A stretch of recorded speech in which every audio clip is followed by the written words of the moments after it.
एउटा जङ्गलमा थुप्रै मुसाहरू बस्थे। अब जहाँ मुसा हुन्छन् त्यहाँ बिरालो हुनु स्वाभाविक हो।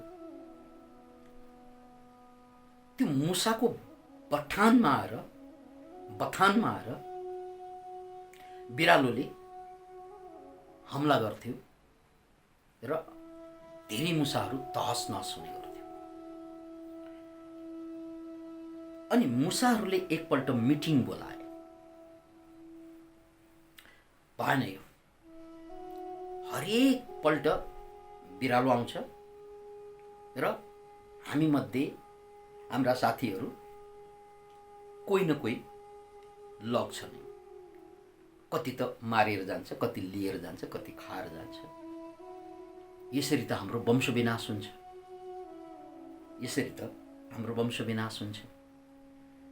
त्यसकारण हे मूषक भाइ बहिनीहरू, दाइहरू, दिदीहरू, बुवा मुवा हो, आज हामी सबै बसेर आफ्नो दिमाग युज गरौँ। दिमाग सबैले सोच्ने, आज धान खोज्न जाने होइन, आज सोच्ने, नत्र हाम्रो वंश विनाश हुन्छ, समाप्त हुन्छ, सिद्धिन्छ।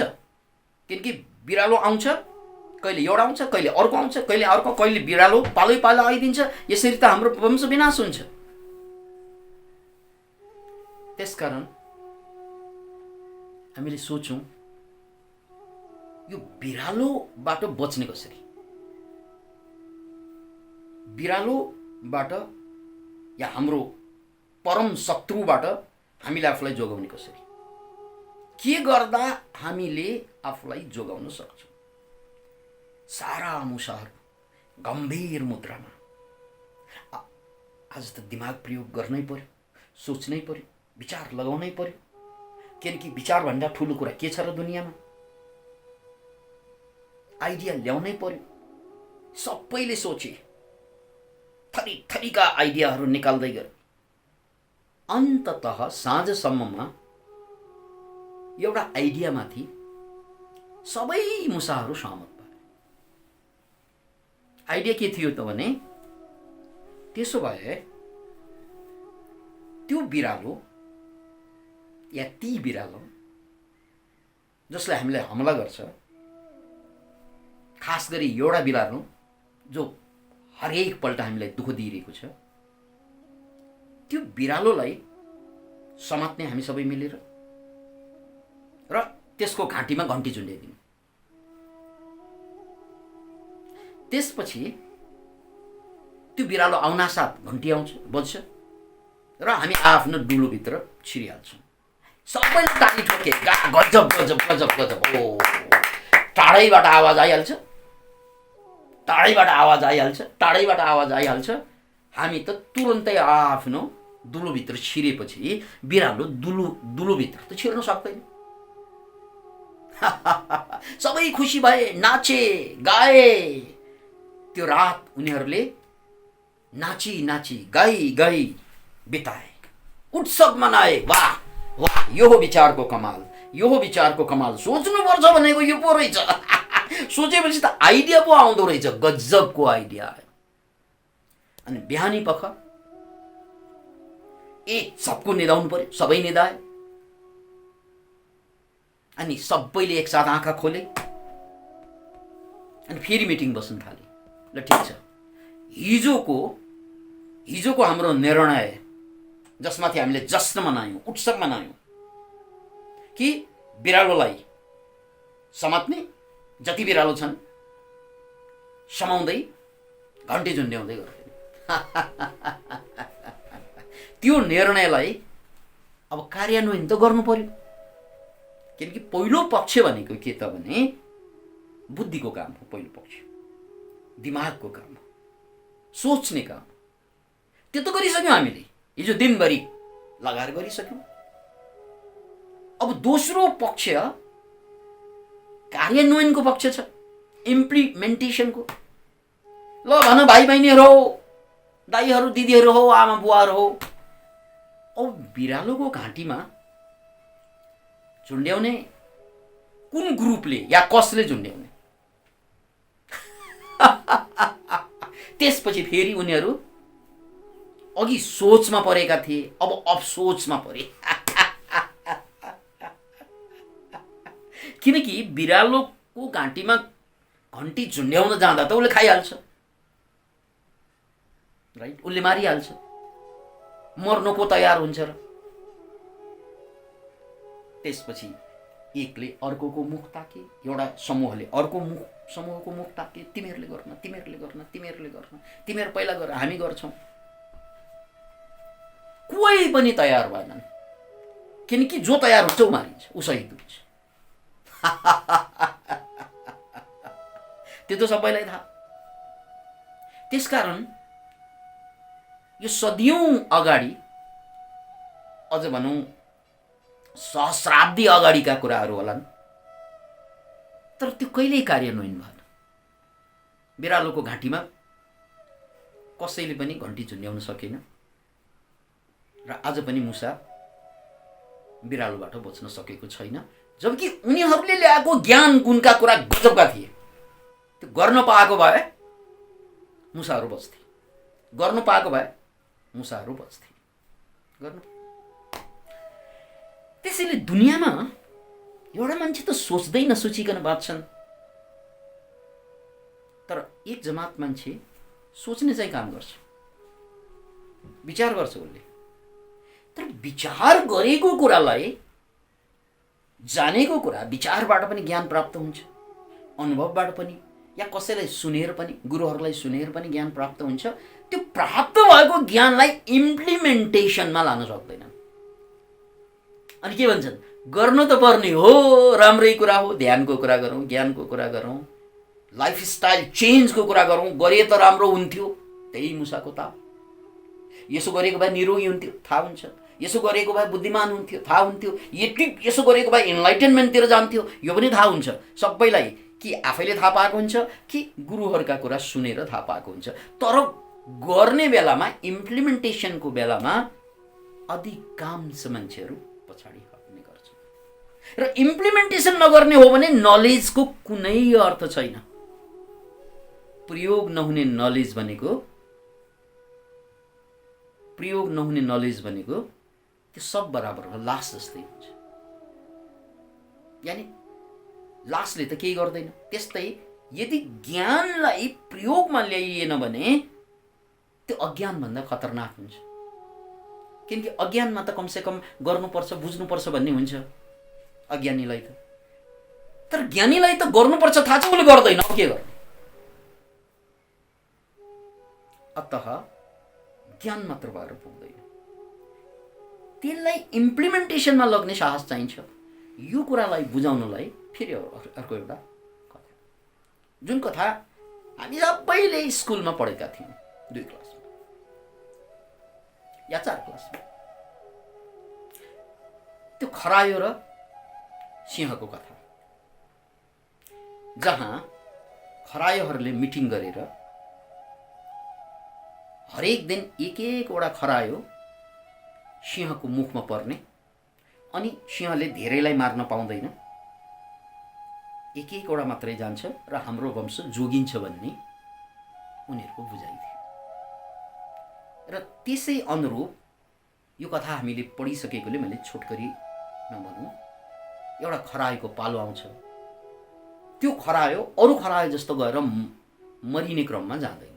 उसले सोच्छ, के सोच्छ त भन्नाले, यो शेरलाई मैले कसरी फसाउन सकौँ, अथवा यो समस्याबाट हामी कसरी सदाको लागि मुक्त हुन सकौँ, यो पहिलो कदम त हो।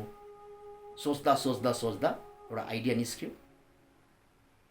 यो कथामा खरायोले त्यो आइडियालाई इम्प्लिमेन्टेसनमा, प्रयोगमा ल्याउनको लागि साहस गरे। के गरे? साहस गरे। याद राख्नुहोस्, त्यसकारण सोच्नु पहिलो कुरा, पहिलो बुँदा सोच्नु, पहिलो बुँदा, दोस्रो बुँदा साहस गरे। अनि तेस्रो बुँदा के त? साहस त गरेँ मैले, गर्छु भनेर, अनि एक्सनमा जानु, एक्सन गरिहाल्नु। किनकि साहस पनि त मनकै कुरा हो। अझै बुद्धिले सोच्छ, दिलले साहस गर्छ। अब शरीरलाई त चलाउनु दिनु पर्यो एक्सनमा। त्यसकारण दिमागबाट दिलबाट हात खुट्टामा आउनुपर्छ क्या। अधिकांश मान्छेहरूले त दिमाग पनि प्रयोग गर्दैन, तर गर्नेहरूले दिमाग त प्रयोग गर्छ, दिल प्रयोग गर्दैन, साहस गर्दैन। र साहस त गर्छ, गर्छु भनेर साहस पनि आउँछ उसलाई, तर आज होइन भोलि गर्छु भनेपछि सबै कुरा।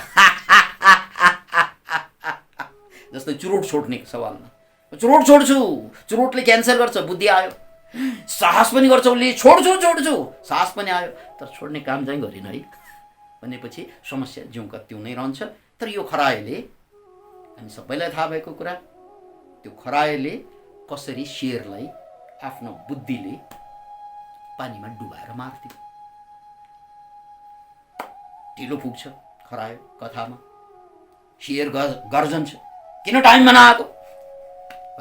हजुर जस्तै अर्को शेर पनि भेटिएकोले उसबाट बची लुकी हजुरलाई खुवाउनलाई म त आएकै छु नि भने, ठिक छ। अनि कहाँ छन् त्यो शेर? सायद आउनुहोस् म देखाउँछु इनारमा। यसरी देख्छ शेर, अनि शेर त्यहाँ हाम फाल्छ, त्यसमा खसेर मर्छ। यो कथा र अघिको मुसाको कथाको भिन्नता हेर्नुहोस्। मुसाको कथामा सबैले बुद्धिमानी निर्णय त गरे, सोच त ल्याए, तर साहस गर्न सकेन। घन्टी बिरालोको घाँटीमा बाँध्ने साहसको पाटो छुट्यो। अनि साहस नभएपछि इम्प्लिमेन्टेसन, यानि त्यसलाई प्रयोगमा ल्याउने कुरा भएन।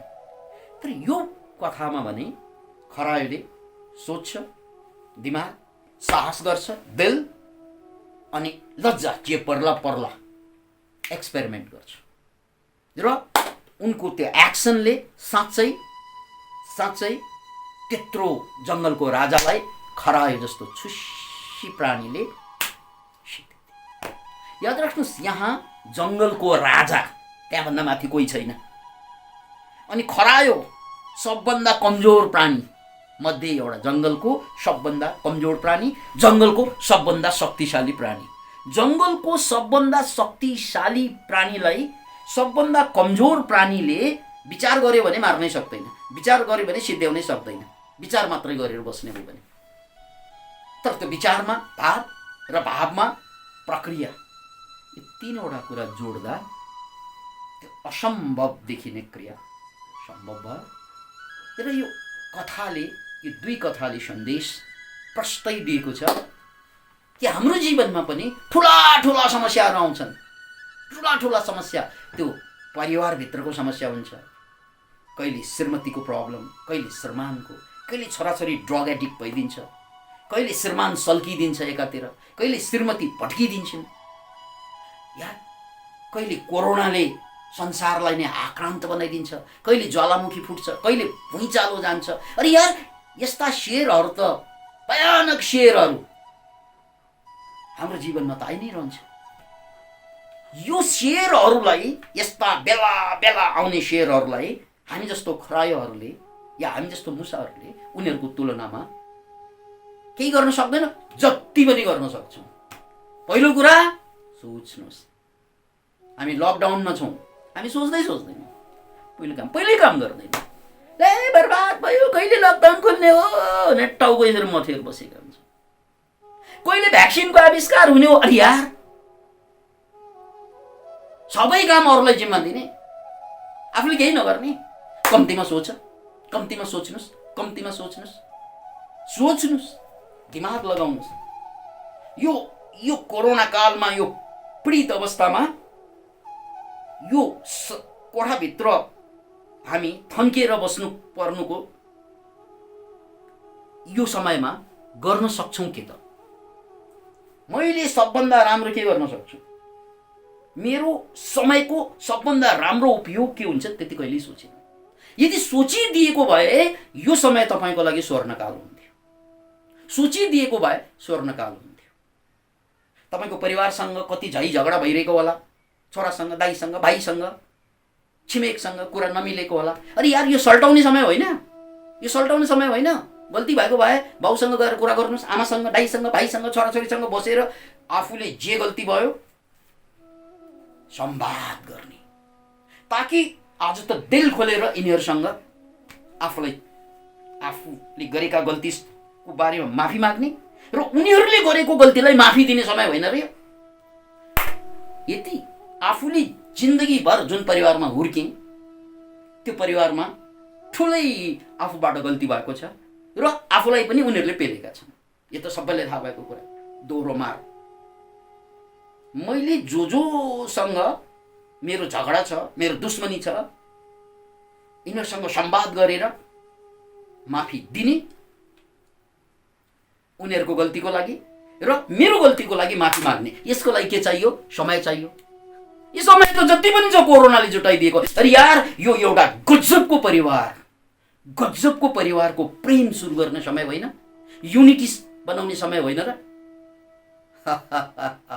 यस्तो स्वर्णकाललाई टीकाको आविष्कार कहिले होला, लकडाउन कहिले खोल्ला, स्कुल कहिले खुल्ला, कलेज कहिले खुल्ला, त्यही त खुल्ला कुनै दिन त खुल्ला, तर दिल खोल्नु न पहिला। राइट? त्यसकारण यो कोरोना काल पनि शेर हो, हामी खरायो हौँ। सोच्नुहोस् यसलाई सिद्ध्याउन सकिन्छ।